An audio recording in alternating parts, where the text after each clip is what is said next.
the intangible that nobody talks about is violence. So when somebody asked me one time, they're like, oh man, did you really, with football and this? And I was like, I didn't really ever touch a ball. I wasn't really, we were wearing football equipment, but was I really a football player or was I just a master of violence? Yeah. And so that's what I quantified my job is that I was really good at, or I was skilled at managing violence and being very focused with violence and almost getting like a calm demeanor.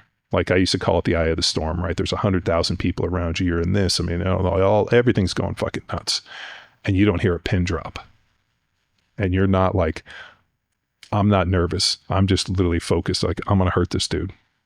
And like, not in like an angry, like this kind of way, like a weird, quiet, the serial killer going in and hacking somebody up and then going and have let me make a sandwich. Like just that level of like calmness. And I used to always think about like things are always calmest in the eye of the storm. And just being very focused on what you do. And oddly enough, there's nowhere else in the world that I've ever found it. The other day when I went to Jits, we were rolling, I got to do like a nice 10-minute round. And like, that's about as close as I've been, like to be able to like, where you don't have to think, you just get to move, you get to use your body. You're trying to like engage another person. These guys are way more skilled than me, but like, in football, like everybody's blade was sharp. It just came down to who wanted it more. So at a time when everything slows down, but still it's externally fast. Yeah. So every game for me, everything moved in slow motion. Yeah. Like it's the weirdest thing. Like people ask me like, oh, they talk about the speed. Oh I was on the sideline of the speed. I'm like, I used to see this shit in slow motion. Like I'd see it before it happened. Like the ability to be able to like, did you ever see like the love of the game, with the pitching where he's like clear the mechanism and then everything goes this and it goes same thing. Like that is, I was listening to an interview with Michael Schumacher, the racer. He was talking about the faster he drove, the slower things got, because people are like, how are you able to handle these things? He's like, I saw everything in slow motion. Same thing happened.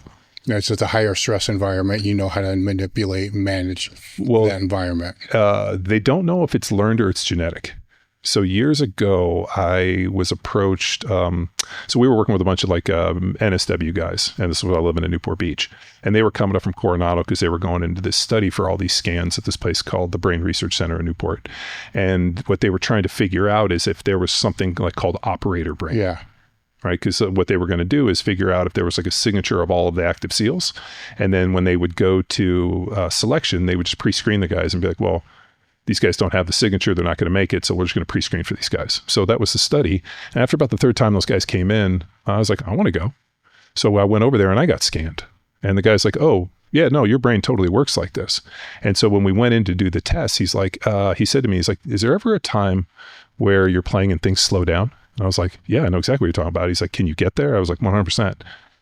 I took a deep breath and I like kind of like focused and like literally 3 breaths. And he's like, oh shit, there it is. And there, he saw the peak in it. And then he had my dad and my brothers come in, and my dad and my brothers couldn't do it either.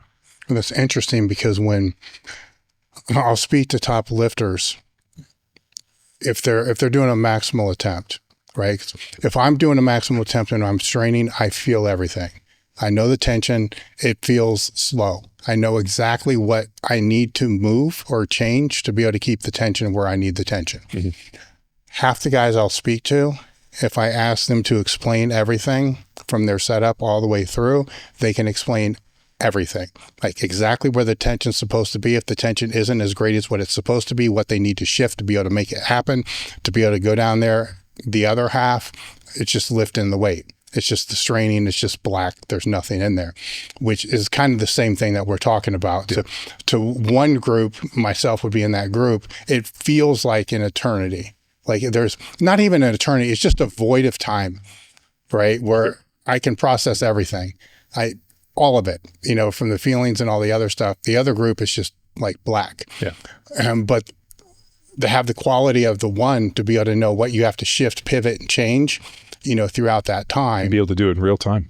In real time. It's a different thing. Yeah, very different. And you can't just turn it on and off. It will.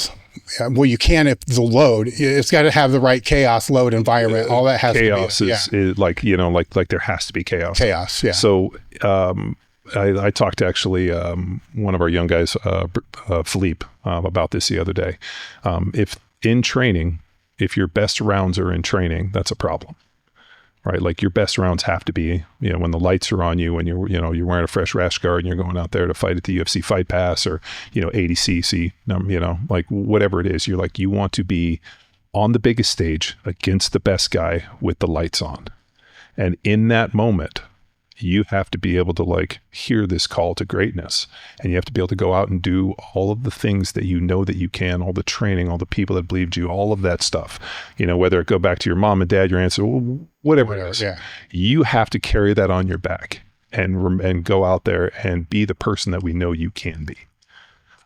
This happened all the time in football, right? Guys were great practice players, right? This guy was great in practice, not bad. This guy's going to play great. All of a sudden you put the pads on, the intensity goes up, the lights go on, and all of a sudden they can't overreach. So it's like they were in fifth gear in practice, and now all of a sudden you go out and you find that sixth gear. And that was the difference between the good and the greats, especially in football. They had the ability to elevate the game when it really mattered.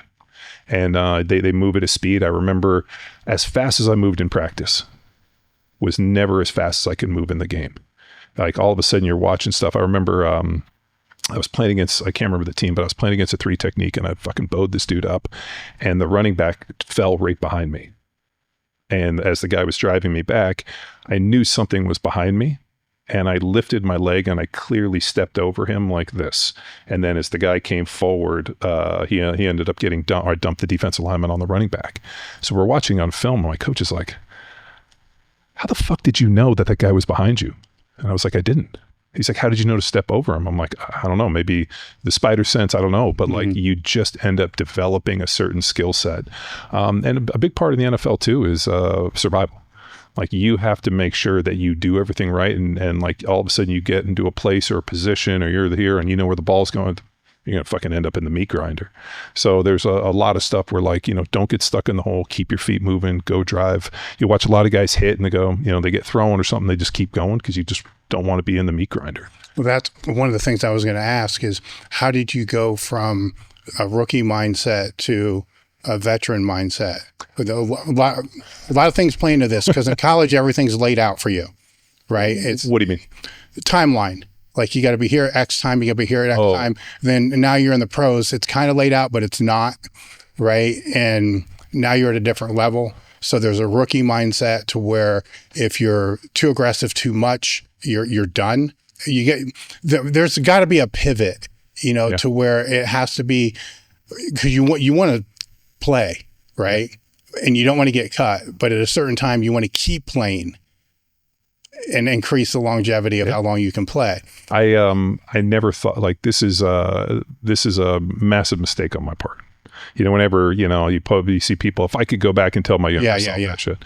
I never thought about longevity. I never thought about like, hey, I should probably do this if I want to play a little bit longer on the end. I was literally like, fucking just go, hammer down. Let's figure it wasn't something I could comprehend.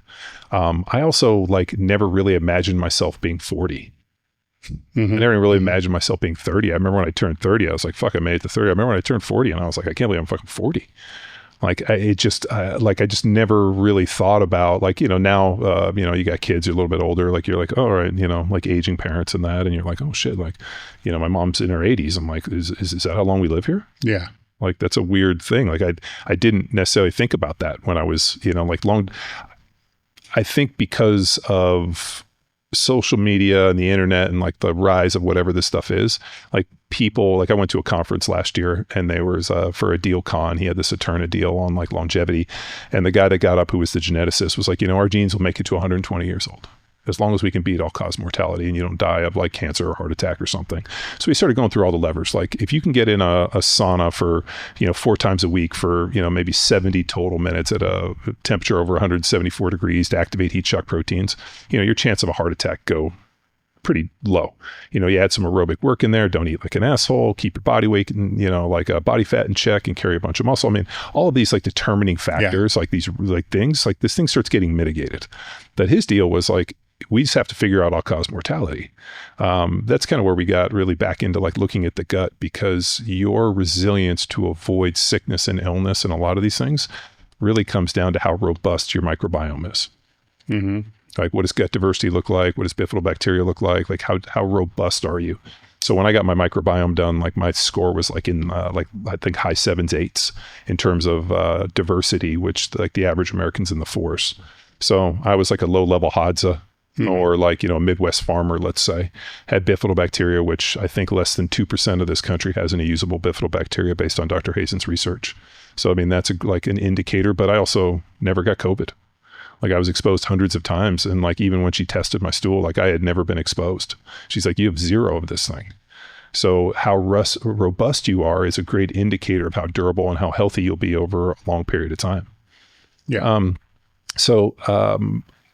Are there genetic components to this? Probably. Are there a lot of other factors? I mean, who knows what all the factors to play into it, but you don't get to do my job that I got to do for almost, 10 years, 9, if you count, the year I got hurt, but, without having, a certain genetic or just some gifts that somebody gave you. And, like I said, I squatted 610 when I was 19, benched 500. I think my best was 535 for a pretty good triple.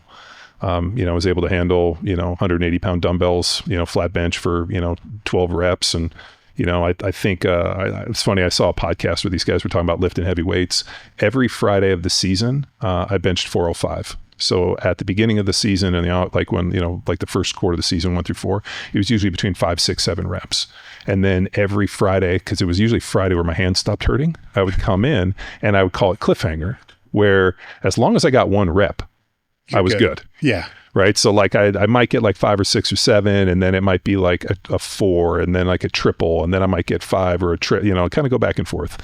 And then by the end of the season, last quarter season in the playoffs, I would just come in and like, I'm going to do, 315, 365, and I'm going to bring 405, real down control, pop up. 1 is all I need. And so I always kept up this like high level of physical readiness. And I'd never subscribed to the idea of like light reps and volume. Oh, I'm just going to go light today. And I was like, I would rather like cut volume and keep intensity high than cut intensity and do a bunch of fucking junk volume. And when somebody asked me about it, I'm like, I see it in my punch. If you were just asked me to do like sets of like 10 and 15 and do, 225 for a few reps and just get a pump, like that doesn't do anything for my central nervous system, my CNS. When I get in my stance and I go from here to here, like I feel that, and light weights didn't do that for me. So we did it in the squat, we did it in the pulls. I remember when I was, first time I remember I was talking to John Meadows, we were on the phone and we were talking about some training stuff, and he was like, hey, I'm going to send you a training program. I just want you to hit some numbers just to kind of see. So I went in there, and I think I had my best. So I never pulled a deadlift off the ground my entire NFL career. I just did RDLs. And I think I RDL'd, I know I did, 585 for a set of 6, no reps, overhand. I could do more with the reps, but I was like, you know what, like I need to have strong hands. So I just didn't use a ton of reps, no belt. And I remember John sent me the program, and I think I shot him like a video, and he was like, I think it was like 12s on RDLs. And I think I went up and I did like 3 sets of 12 with like 405, and I sent it to him. He like was like, he's like, it was funny. And then I was on a podcast with him, and he's like, I saw this dude do 12 reps for 3 sets of 12 at 405 on RDL. And I was like, is that good? I like, that's, so he was like, yeah, that's really fucking strong, but I also have like hamstrings that look like biceps, that look like steel cables. And it's probably like physically why I was able to do it. So, but like there was a difference in my training philosophy than what most people were doing. And like, the strength coaches were great. The strength coaches were like, you're a big, strong fucking dude. Like, what are you doing? And then we would talk about it, and they'd be like, I'm not going to impose my will. You're switched on. Let's just do it. Yeah. And so I had great strength coaches with, Coach Hurd and Mike Wolf and Tom Canadian. Those guys were just incredible strength coaches. I remember when I went to the Patriots, I went in there and they had all these bitchin' Alico plates, and I was like, oh shit. So I went and got my lifting shiz, and I came in and I was doing some like cleans and like was doing some like front squats and shit. And like, as soon as the bar dropped, the strength coach, Mike, with a W, not Walensky, Polish name, I'm going to mess it up, but he comes running out of his office because he hadn't heard anybody drop bumper plates in so long. And he was like, are you going to use those? Because they had every piece of equipment for the lower body, right? Mm-hmm. They had anything. Like, if you want to train your legs, well, we got something for you. And I chose to go over and lift. I mean, he had these like bitchin' like Alico bars that were all zzz, you know, like, I mean, he had really nice shit. And I was like, fuck, let's, you know, I'm gonna use it. Yeah, let's use it. He was ecstatic. He's like, is there anything else you want to use? Funny part was they wouldn't let, if you put more than 405 on the bar, you had to do a board press because they didn't want anybody bringing 405 to their chest. And I was like, so when I loaded on 405, I slapped that plate. He came sprinting out. I was like, oh, you know, you got a board and this, and we got to have like, 3 spotters. And I was like, it's 405. Like, this isn't where I'm going. Like, this is like a way station onto a heavier weight. And he, like, when all of a sudden, he watched me like drive it pretty good, and it was like, he didn't, and I want to say it was like a 3 board. You know, I brought that thing down. It was like, boom, and threw it up and, for a couple reps and then racked it. And I went to go put more weight on, and he was like, no, we don't, you know, like you're good. Like, don't, you know, like, so as a professional strength coach, especially in the NFL, those guys are managing injury more than they are human performance. Like, you showed up, like I showed up and I played, and the training for me, and part of the thing was, not that, you know, the NFL is different today. Like, those strength coaches and those facilities, I mean, are just incredible. I left every offseason and went and trained down in Tampa with Rafael Ruiz because Raf was, I felt, the best training for me. And every year I'd come back, they'd be like, hey, you know, so-and-so made 100% of his workouts and he's looking great. And I'd be like, great. Let's give me all your fucking testing. Let's do the conditioning test. Let's do everything. I'll win fucking everything. And I'll still be like, so it really came down to, 1, I wasn't lazy. 2, I liked to work. And, you know, I wanted to be in good shape because I'm a little vain.